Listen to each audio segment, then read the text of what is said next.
જય માતાજી, જય શ્રી કૃષ્ણ। આજે રગડો બનાવવાનો છે। સૂકા વટાણા પલાળ્યા, 4-5 કલાક પહેલાં પલાળીને સરસ બફાઈ જાય। ખજૂરને આંબલી બી પલાળી છે। ગ્રીન ચટણી બનાવીશ, પછી બનાવીશ આ સાંજ માટે। પલાળીને ત્યાં રાખી દીધા છે। 5 વાગી ગયા છે। બપોર 2 વાગ્યાની સૂઈ ગઈ હતી। રાજેશ જમીન વહી ગયા ને ત્યારની સૂઈ ગઈ હતી। 5 વાગ્યા। હવે ગામડેથી ઘી મંગાવ્યું હતું તો ઘી લેવું તો ઘી ડબ્બામાં ભરી લઉં। ઘી ડબ્બામાં ભરીને પછી જો સંજવારી કાઢી લઉં। સંજવારી કાઢી કપડાને તે કરી લઉં।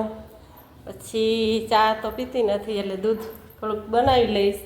દૂધ પીને રાજેશ તો ચા પીતા નથી, હજી આવ્યા નથી, 7 વાગ્યા હશે। વાસણ ચડાવી દઉં, બસ તમને પાછા મળશે। હાલો ફ્રેન્ડ, સાંજની રસોઈ માંડી દીધી છે। આજ બનાવવાનું છે રગડો, વટાણા સૂકા અને બટેકું બાફી લીધું છે। ખજૂર આંબલીની ચટણી બનાવી લીધી છે। હવે આદુ મરચાંની ચટણી બનાવવાની છે। મિક્સરમાં રાખ્યું છે આદુ મરચાં, કાચા બી, લીંબુ, ખાંડ ને મીઠું મિક્સરમાં કરી લો પીસ। જે રાજેશ આવ્યા નથી, આવે ત્યાં લગર બધી તૈયારી કરી લો। પાવ રગડો બનાવવાનો છે। કોને કોને ભાવે કોમેન્ટ કરજો।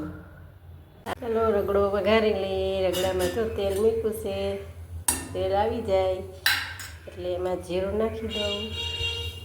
જીરું નાખી દીધું। એમાં હિંગ નખાય પણ અમે હિંગ નથી નાખતા। પછી હિંગ નાખવાની, લસણની પેસ્ટ,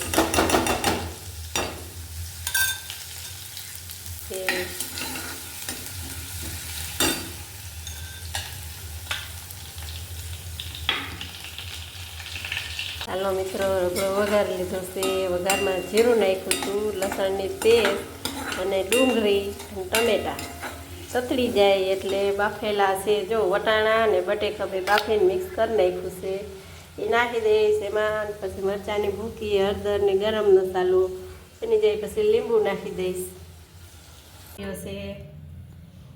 પ્લેટ કરી લઈ। ગરમા ગરમ રગડો જોઈને જ મન થાય છે ને ખાવાનું। ગરમા ગરમ રગડો બનાવી લીધો। ઉપરથી ડુંગળી ભભરાવી લઈએ, ટમેટા ભભરાવી લઈએ, પછી સેવ ભભરાવી લઈએ અને સિંગ અને હવે ચટણી, પછી 2 જાતની ચટણી બનાવી છે। ખજૂર આંબલીની ચટણી બનાવી છે।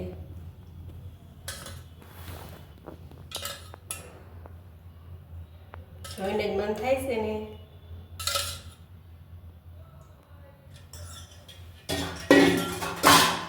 આદુ મરચાંની